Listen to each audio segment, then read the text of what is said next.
You got caged.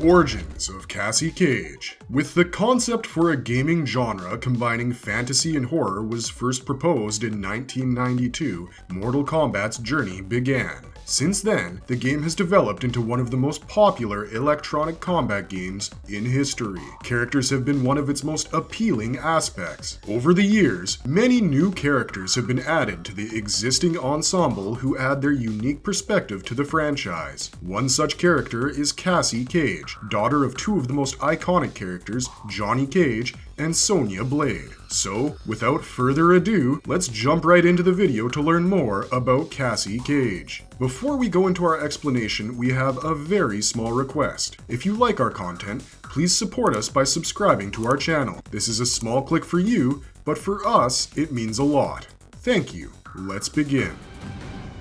Commander Cage, reporting for duty. Badass daughter of Johnny Cage and Sonya Blade.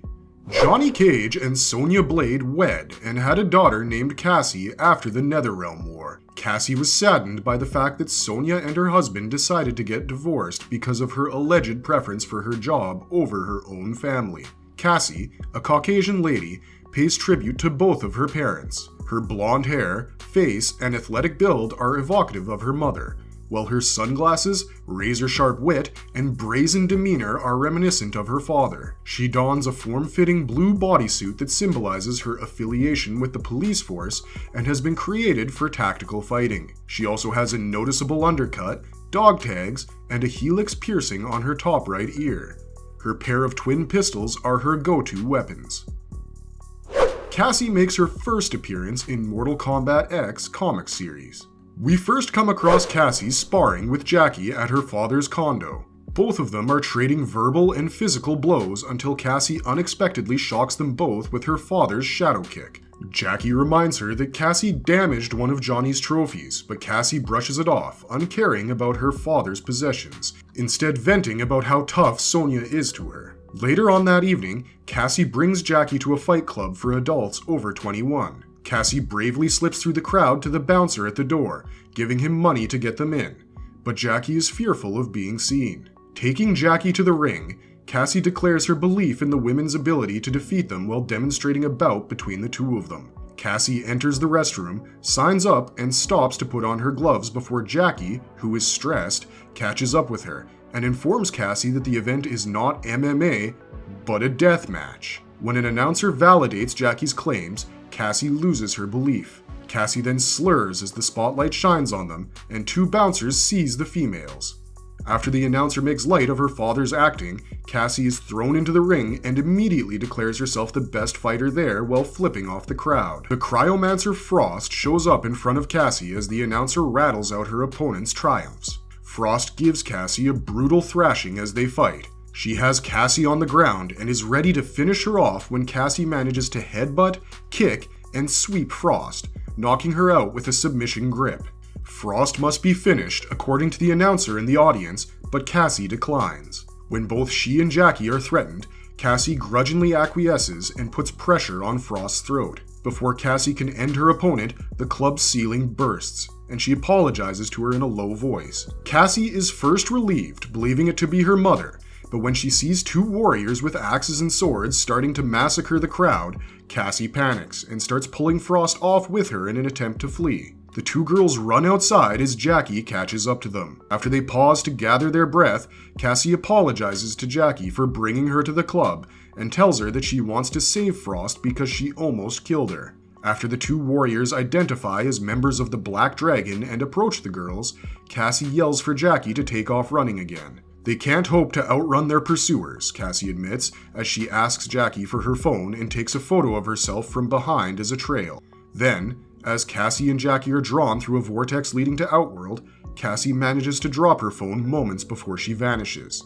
It is revealed that Cassie and Jackie are in the Outworld, their wrists bound by rope, cloaks covering their head, and being dragged by Black Dragon warriors deeper into the forest. When a black dragon approaches, Cassie fakes a damaged ankle to get the upper hand before headbutting and kicking him in the crotch while pleading for her release. Cassie's attempt to flee is foiled before it even gets started, as Kano uses a single eye beam from his optic implant to knock her out. Another Black Dragon soldier carries Cassie's unconscious body, but as Red Dragon soldiers commanded by Movado approach, coming for the females, he is slain, and Cassie is dumped to the ground. The Black and Red Dragon clans argue passionately about who would claim custody of Cassie and Jackie while they pretend to be unconscious. Cassie is shocked when Jackie proposes they flee blindly with their hands bound, since she knows the tribes will soon start fighting. Cassie and Jackie stand up when the two clans engage in combat, with Cassie deciding to flee. The gunslinger, Aaron Black, who was actually responsible for their capture, releases them from their restraints, and as Cassie inquires which way to go, he tells them he can get them out of there provided they agree to fight. Instead of fighting the Red Dragon warriors, Cassie decides to attack Aaron, and Jackie does the same. Cassie encourages her companion to get back up as she grabs one of the Black Dragon troops' guns when Kano knocks Jackie down with a single blow in order to take the portal stone from Aaron. Following Kano's betrayal against Black and Movado's use of his hook swords to kill the gunslinger, Cassie draws the Red Dragon's attention before opening fire with Jackie, killing a number of Movado's men, but missing Movado himself when they run out of ammunition. Movado charges the girls and uses his hook sword to slash Cassie's arm, but Jackie grabs him and holds him, allowing Cassie to kick Movado in the kneecap, breaking it. Jackie yells at Cassie to kill Movado as she takes one of his swords. Cassie swings the hook sword in a rising slice without thinking, slicing through Movado's midsection, exposing his internal organs and quickly killing him. Even though Movado is dead, the rest of the men kidnap Cassie and Jackie, transport them to Shang Tsung's island, and hand them over to Reiko and his guru, the Chaos Cleric, Havoc. Havoc speaks with Scarlet about Cassie's heritage and latent strength while Cassie is chained and undressed in her jail cell on Shang Tsung's island. He notes that battling will bring out the girl's potential and allow the Chaos Priest to capture it for himself. Havoc then forces Cassie to watch as Scarlet beats Jackie while she is taken to a different location and shackled to the ground. To Cassie's dismay, her friend is struck unconscious despite her pleas to leave. When Cassie questions Havoc about why he is torturing them, the Priest of Chaos replies that it is because Cassie's father is Johnny Cage. Havoc responds that he wants power, particularly the power in Johnny Cage's lineage, which enabled him to fight Shinnok, when Cassie mockingly asks if he wants an autograph. Havoc questions Cassie about whether or not she cares for Jackie's life, since he is aware that this power may be unleashed when individuals who possess it detect a threat to those who are close to them. Cassie begs Havoc, claiming that she lacks her father's power. Havoc speculates that it could have skipped a generation before determining Cassie hasn't endured enough suffering to open it. When Cassie hears footsteps outside the door and moves closer to it, she ultimately finds herself taken back to her cell. Before a boot abruptly smacks Cassie's jaw, the door slams open forcefully, striking Cassie on the nose.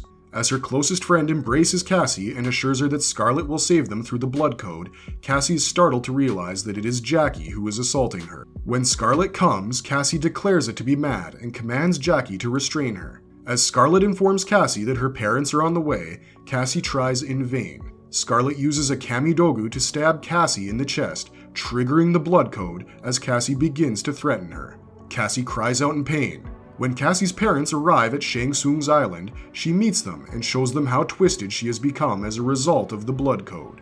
Cassie was willing to murder both Jackie and herself in order to establish the island as their new home and Reiko as their new deity. When Cassie turned to face her mother, Sonya tried to calmly explain that she was going to take Cassie home, but Cassie simply wanted to know which home before hitting her mother. Sonya easily knocked Cassie to the ground after parrying each of her punches while under the influence of the blood code. Cassie would see the Tarkata and Molina arrive on the island as they engaged in combat. While Cassie fights her mother, she takes a kick and an energy blast in the process. Cassie heals, but the blood code has corrupted her, giving her the ability to continue fighting. Cassie would later see Raiden arrive as the Thunder God single-handedly rendered every warrior in the area helpless, with a barrage of blood-red lightning. Cassie watches Raiden fight Kotal Khan, Molina, and her parents from Havoc's side. Cassie joins Havoc as the Chaos Cleric gets ready to perform the ritual elevating Reiko to godhood after he orders the Red Dragons to gather the combatants who have fallen unconscious and bring them back to the Royal Room. Following Reiko's consumption of a glass of blood, she watches the general become the Blood God, and Cassie joins in the rite by stabbing him with one of the Kamidogu. Reiko devours 100 of Molina and Kotal Khan's soldiers as tributes to himself, while Cassie, Jackie, and Raiden watch his newfound godhood in awe. As Reiko's body is torn apart from the pain of starving for tributes, Cassie, speaking in unison with Jackie and Raiden, reminds the general that the Blood Code only grants power through suffering. Cassie sees Havoc brutally kill and execute Reiko as the Chaos Priest tears Shinnok's amulet from his body, his actual objective the entire time. Havoc uses the amulet to attack 3 Shokan scouts who have been spying on them, while Cassie and the other Blood Code captive champions watch in awe. When Havoc uses the amulet to attack Queen Shiva's ship, Cassie appears on the beach and gives Jackie a high five as it goes off. As she makes her way back to the island's royal room, Cassie picks a Kamidogu and stands over her chained mother, stabbing Sonya at Havoc's command and binding her to the Blood Code. Takeda Takahashi shows up and uses his new whips to sever the Chaos Cleric's hand holding the amulet, just as Havoc is about to use Ermac's souls to empower it to break through Raiden's cosmic walls that guard the Netherrealm against invasion. In response to Havoc's orders, Cassie and Jackie charge towards Takeda while making fun of him for being raised among murderers. Using one of his whips, Takeda quickly grabs Cassie and throws the possessed woman against Jackie. He then puts both ladies in submission grips and knocks them out. Cassie regains consciousness as Havoc beats Takeda with Shinnok's amulet, only for Aaron Black, who has just arrived with Devora and soldiers from Outworld, to shoot the artifact out of his hands. Havoc uses Cassie to welcome the Outworld combatants. Cassie then teams up with Jackie to take on the Taiga Kintaro, punching the Shokan champion in the crotch. When Cassie's demonized mother joins the fight, she aids Jackie in controlling Kintaro, allowing her to cleanly take the Shokan champion's head off. Cassie is still fighting with Kintaro and Jackie. She is startled to see her mother, Sonya, after being liberated from the Blood Code and everyone else under Havoc's influence. Cassie stays close to her father and Jackie as the assembled warriors divide into smaller groups until her mother separates them. As Sonya starts criticizing Cassie for leaving the base without notifying anybody, Cassie lowers her head in shame. The moment Cassie refers to Sonya by her position, however, Sonya reminds her that she is Cassie's mother and pulls her into a hug, saying she loves her too much to let her go. Returning the hug with joy, Cassie calls Sonya mother to express her love for her as well. When Kotal Khan and Raiden go up to talk with Sonya, Cassie is in the process of informing her about her deathmatch. Cassie gladly returns to her father and Jackie after giving her mother a salute. 1 week after Reiko's passing, Cassie is with her parents and is observing Jackie's reunion with her parent. While Cassie is excited to start spending more time with her mother at the base, she accepts Johnny's offer of a father-daughter getaway and gladly complies when Sonya asks her to go. You got caged.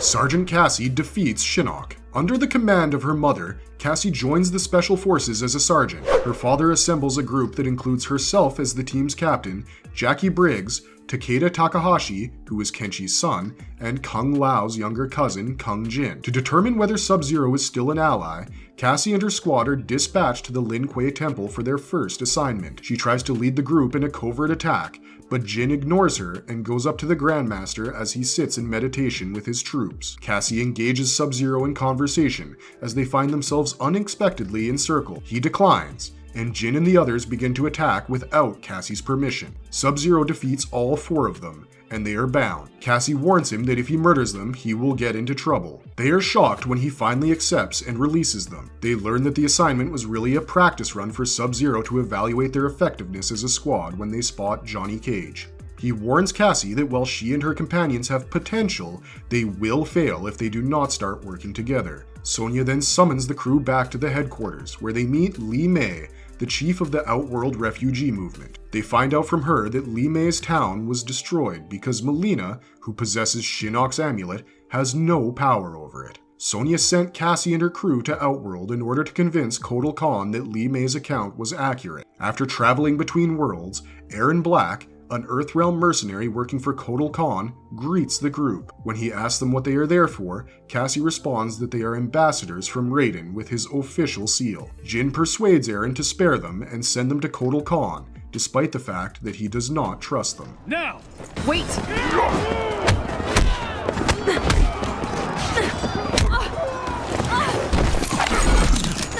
Cassandra Cage. On their way, they pass a bread thief who is ready to be put to death as they travel. Jin steps in and starts a battle between the group and the Outworlders. D'Vorah shows up after Jin defeats Aaron Black, Farah, and Tor, and instructs them to wait while she brings the Emperor. Jin responds that not all thieves are bad because he was a thief himself, when Cassie furiously asks him why he would risk everything for a bread thief. When Kotal Khan shows up, Cassie tells him about the refugees from the other world, and that Molina is the owner of the amulet. But the Emperor starts to believe that they are supporting the rebel leader. Jin then requests a game to clear the team of all charges. Kotal Khan agrees, and Jin prevails in the contest. The decision is made to cooperate in order to put an end to Molina's uprising. Then, Cassie gets a call from Sonya, who has recently learned something from questioning Kano. In the Kuatan jungle, Molina is encircled by several Tarkatan soldiers. D'Vorah advises that she sneak into the camp and grab the amulet, while Kotal Khan gets ready to launch an assault. Then,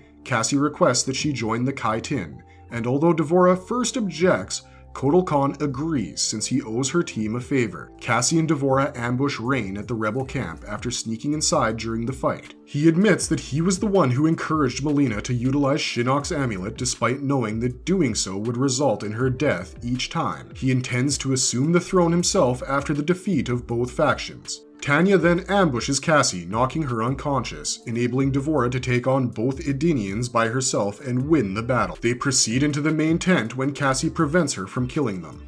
Much to her horror, D'Vorah unlocks the amulet-containing chest's lock with her bug army. Cassie is left to cope with the lock when Molina comes, and the Kai Tin engages in combat with her. Following Molina's defeat by D'Vorah, the rebel leader is taken, bound, to Kotal Khan. D'Vorah uses her flesh-eating parasites to murder Molina, while Cassie and her associates watch in horror. They then get ready to take the amulet back to Earthrealm, but Kotal Khan has them arrested since he doesn't trust them with it and wants to use them as bait to entice Raiden. The four of them share a little bit about themselves while being imprisoned within a ship. Being Sonya's daughter is difficult for Cassie, who admits that she often feels inferior to her. Takeda uses his telepathy to overwhelm the guard's senses while an Osh-Tech descends to throw them some food. After the guard is knocked out, Takeda snatches the keys and frees himself and his friends. Spying on Ermac, Aaron Black, and Reptile as they flee, they discover that D'Vorah betrayed Kotal Khan and took Shinnok's amulet with her. They then engage in team combat with Kotal Khan's goons. Takeda beats them all, and the four of them flee before their adversaries can regroup.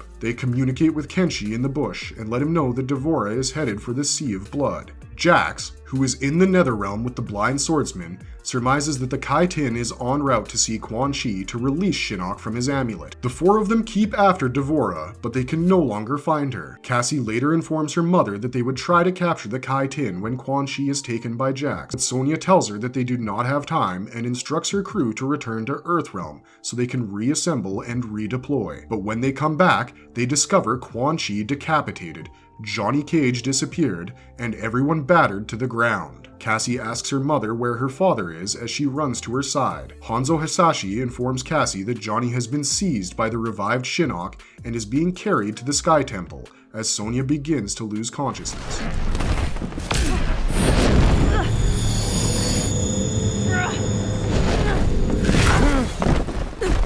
Cassie and her group make their way to the Sky Temple as the sole remaining guardians of Earthrealm. They abruptly notice the sky becoming crimson as a result of Shinnok corrupting the Jinsei. Cassie attempts in vain to fix the spacecraft after Jackie lands it. Then, thinking they have allied with D'Vorah, Kotal Khan emerges and fights them. The group makes their way into the woods where they may ambush the Outworld force. Kotal Khan is informed by Jackie that Shinnok is tainting the life force of Earthrealm and that he should join them. The Emperor, however, declines, reasoning that by presenting their heads to the fallen Elder God, he can fortify Outworld's defenses. The Outworld army then surrounds Cassie's crew, but Sub-Zero and the Lin Kuei unexpectedly come to their aid. The Grand Master sends Kotal Khan back to Outworld while praising the four of them for sticking together in the face of overwhelming opposition and allowing them to go to the Sky Temple. When the gang gets to the temple, they spy on Devora and the Revenants and discover that Shinnok intends to attack the heavens in order to destroy the Elder Gods once he is finished invading Earthrealm. Cassie and her gang are ready to execute a surprise attack since they realize they have no time to waste. But their cover is shattered when Takeda trips on a boulder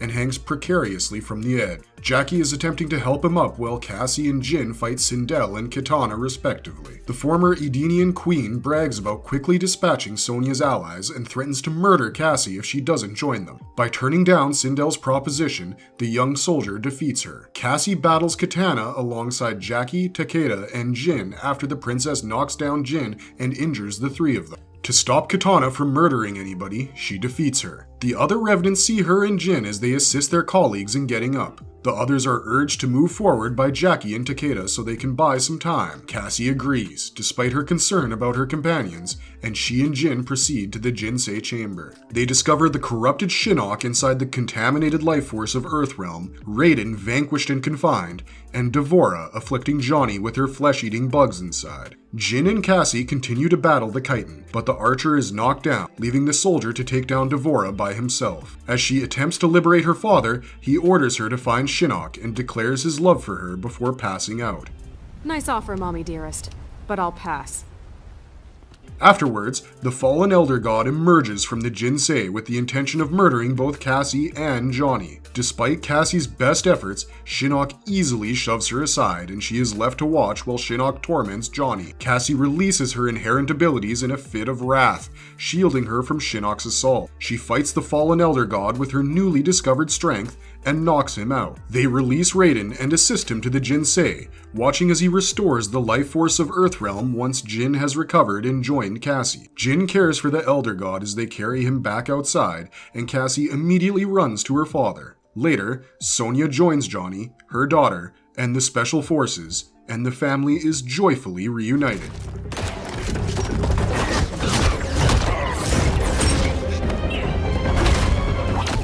Commander Cassie tries to prevent another war. After she defeats Shinnok, Sonya elevates Cassie to the rank of commander. They start attacking Netherrealm in an effort to stop their fight. She overcomes the Empress Kitana, Cabal, and the Revenants en route. Liu Kang, a Revenant, buries Cassie's mother and her warriors under the wreckage during the attack. She attempts to save her, but Sonya instructs her to leave before setting off a bomb. Sonya dies as a result of their successful temple destruction and Netherrealm escape. The next day, Earthrealm is experiencing the full effects of Kronika's timequake, which has brought Johnny Cage, Jax, and Sonya's former selves back. Dark Raiden, however, vanishes from history. She explained to the former Raiden how he changed when he arrived in Earthrealm. After learning that her future self was recently slain in battle, young Sonya aggressively attacks Cassie for leaving her mother. Cassie responds by saying that she merely obeyed her mother's commands. Along with Kano and his previous self, the Cyber Initiative is attacking Cassie, Sonya,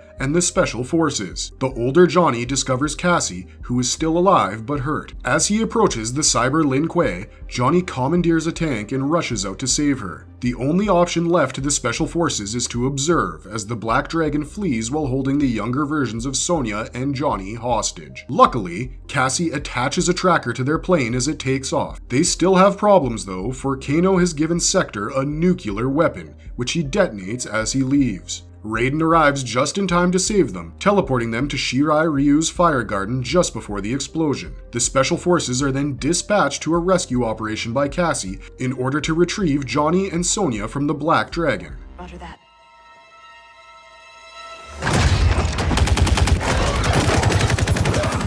Then, a medical team attends to Johnny and Cassie, and as a token of appreciation for saving his life, Johnny invites Sonya to dinner. However, before the group can go, Garrus shows up to face Sonya and inform her that Kronika has ordered him to get revenge on Cassie Cage for defeating Shinnok. Cassie slams him with a forklift after she has vanquished him, pinning him to a garage door, and then she throws a grenade at him for good measure. Sonya says she was wrong to hold Cassie responsible for the death of the elder Sonya and offers her an apology. Garrus starts to regenerate as the two hold each other, confirming Liu Kang and Kung Lao's concerns about him and requiring the group to leave. Cassie informs Raiden that Kronika has her crown and they return to the Fire Garden. She is informed by Raiden that he cannot tolerate the evil influence of Shinnok's amulet. Later, younger Jax, Cassie, and Jackie Briggs come up to Raiden, who remembers past realities where he was battling Liu Kang. Soon after, he gives up the amulet and informs Liu Kang and Cassie, who are both perplexed,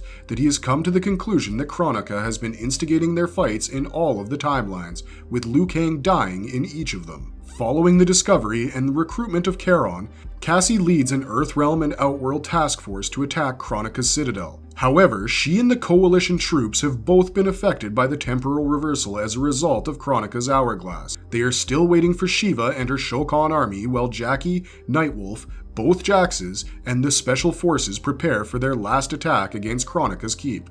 The Shokans, who had sworn allegiance to Shao Kahn and Sindel, assaulted the Special Forces as the gateway opened. After being defeated, Sonya Blade, Johnny Cage, and Cassie were all taken prisoner, and their whereabouts are unknown.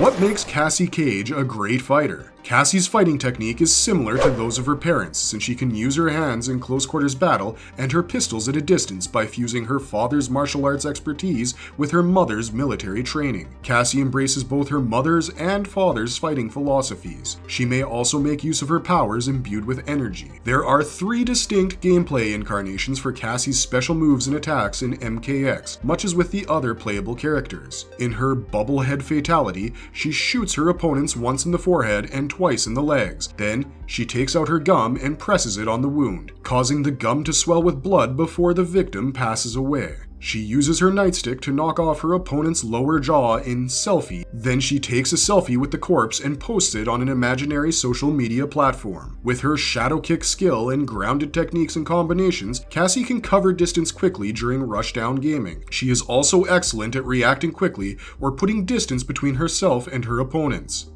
Marvelous verdict. Cassie initially struggled with severe anxieties, worrying that she would not be able to live up to the heritage and standards set down by her parents, particularly those of her mother. But with the help of her allies, Cassie eventually grew into a more certain leader. She has a strong moral compass. Despite her brazen appearance, she will only murder enemies in dire circumstances. She also approaches the like of Sub-Zero with real respect for her superiors and elders. And if you liked our content, don't forget to leave a like and subscribe to us if you haven't already. This has been Corey Whelan for Marvelous Videos. Have a good one, be safe out there, and thanks for watching.